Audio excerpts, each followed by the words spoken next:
यहाँ ईसा मसीह की शिक्षाओं और जीवन से प्रेरित 500 शब्दों की एक प्रेरक कहानी है जो उनकी करुणा, क्षमा, विनम्रता और कैसे ये मूल्य जीवन को बदल सकते हैं पर केंद्रित है। क्षमा की शक्ति। यीशु से प्रेरित एक कहानी।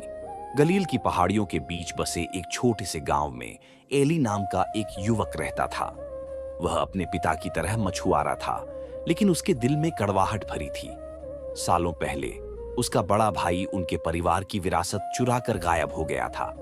उनके पिता की मृत्यु बहुत ही दुखद थी और एली ने अपने भाई को कभी माफ नहीं किया। एक सुबह एली ने सुना कि नासरत का यीशु नाम का एक व्यक्ति झील के किनारे उपदेश देने आ रहा है।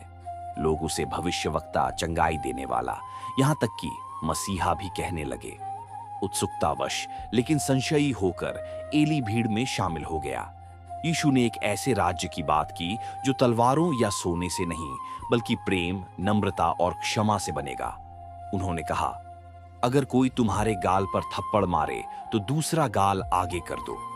अगर कोई तुम्हारे साथ गलत करे तो उसे माफ कर दो। सिर्फ एक बार नहीं बल्कि 70 गुने 7 बार। एली ने उपहास किया। उसके लिए यह कहना आसान है, वह बुदबुदाया। उसे अपने ही खून ने कभी धोखा नहीं दिया। लेकिन ऐसा लगा जैसे यीशु उसकी बात सुन रहा था। उसने सीधे एली की ओर देखा और एक दृष्टांत सुनाया। एक नौकर था जिस पर अपने मालिक का बहुत बड़ा कर्ज था, इतना बड़ा कि वह उसे कभी चुका नहीं सकता था। मालिक ने दया करके उसका कर्ज माफ कर दिया, लेकिन वही नौकर बाहर गया और दूसरे नौकर से थोड़ी सी रकम मांगी और दया दिखाने से इनकार कर दिया। जब मालिक ने यह सुना तो उसका दिल टूट गया और उसने कहा, क्या तुम्हें भी दया नहीं करनी चाहिए थी जैसे मैंने तुम पर की थी? ये कहानी एली के दिल को छू गई। उस रात उसे नींद नहीं आई।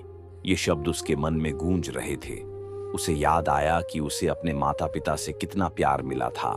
कई बार यह कितना बेवजह लगता था और कैसे उसने दर्द के कारण उसी प्यार को अपने अंदर समेट लिया था।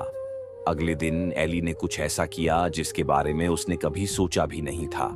वह अपने भाई को ढूंढने निकल पड़ा। वह उसे ढूंढता हुआ शहर शहर घूमता रहा। हफ्ते बीत गए। आखिरकार एक दूर शहर में उसे अपना भाई मिल गया। थका हुआ, दुबला पतला और शर्मिंदा। भाई घुटनों के बल गिरकर रोने लगा। मुझे बहुत अफसोस है एली, मैं खो गया था। एली ने उसे उठाया और गले लगा लिया। मैं भी खो गया था, उसने कहा, लेकिन अब हम दोनों मिल गए हैं। वे दोनों साथ साथ घर लौट आए। गांव के लोग हैरान थे, लेकिन एली मुस्कुराया और बोला, मैं एक ऐसे आदमी से मिला जिसने मुझे सिखाया कि माफी कमजोरी नहीं है, यह वो ताकत है जो चंगा करती है। उस दिन के बाद से एली का मन हल्का हो गया।